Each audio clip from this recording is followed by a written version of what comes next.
دوای تێپەڕینی 20 ساڵ باسەر موشکبارانی ئەمریکا بۆ سەر بنکە و بارەگاکانی کۆمەڵی ئیسلامی ئەوکات لە ناوچەی هەورامان.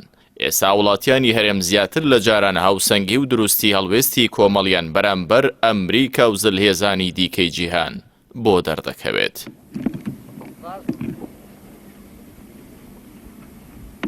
بیست ساڵ لەمەوبەر و دوو ڕۆژ دوای لێدان لە ڕژەمی پێشووی عێراق، وڵاتە گرتوەکانی ئەمریکا هێرشی کردە سەر بارەگاکانی کۆمەڵی ئیسلامی ئەوکات و کۆمەڵی دادگەری ئێستا لە هەرێمی کوردستان و باهۆیەوە نزیکەی 50 کادیر و پێشمەرگە شەهید بوون و دەیانی دیکەش بریندار بوون.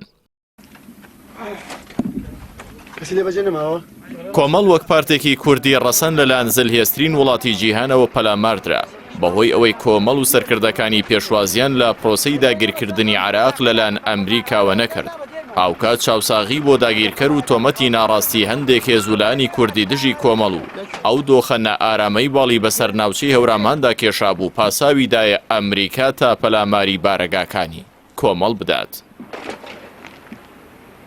باردومانی بارەگاکانی کۆمەڵ لە ناوچەی هەورامان ئەڵخەیەکی دیکە بوو لەو گێچەڵانەی ساڵانی 2003 بەم حزبە دەکران بۆ پێی هێزێکی سەربازی و جەماوەری کاریگەر بوو، دەویسترا لە شەڕێکی نەخوازرا و نابەرامبەرەوە بەئاڵێندرێ و لە ئەنجامدا بتوێندرێتەوە و لە مەیدانی سیاسی و بانخوازی هەرێم دا بەبڕێنرێت. کۆمەڵ ئەو کاتیش پێی وا بوو ئەمریکا هێزێک نییە جێگەی متمانە بێت و وڵاتێکیش نییە کورد پشتی پێ ببەستێت. وەک مامۆستا عەلی باپیر دەیوت نابێ کورد هەموو هێلکەکانی خۆی بخاتە سەبەتەی ئەمریکاوە، بەڵام حەزبە ئەلمانیە دەسەڵاتدارەکانی هەرێم هەموو هێلکەکانی کوردیان خستە سەبەتەی ئەمریکاوە و بە تەواوی پاڵیان بە دیواری خواری ئەو وڵاتەوەدا.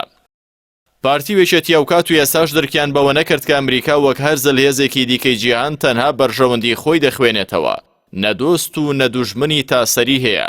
کۆمەڵی ئیسلامی ئەوکات و کۆمەڵی دادگەری ئێستا وەک هێزێکی هەڵخوڵاوی کۆمەڵی کوردەواری بەڕۆحی شەهیدەکانی باجی دووربینی و تەسلیم نەبوون بە بەرژەوەندی داگیرکاری زلهێزێکی وەکو ئەمریکایدا.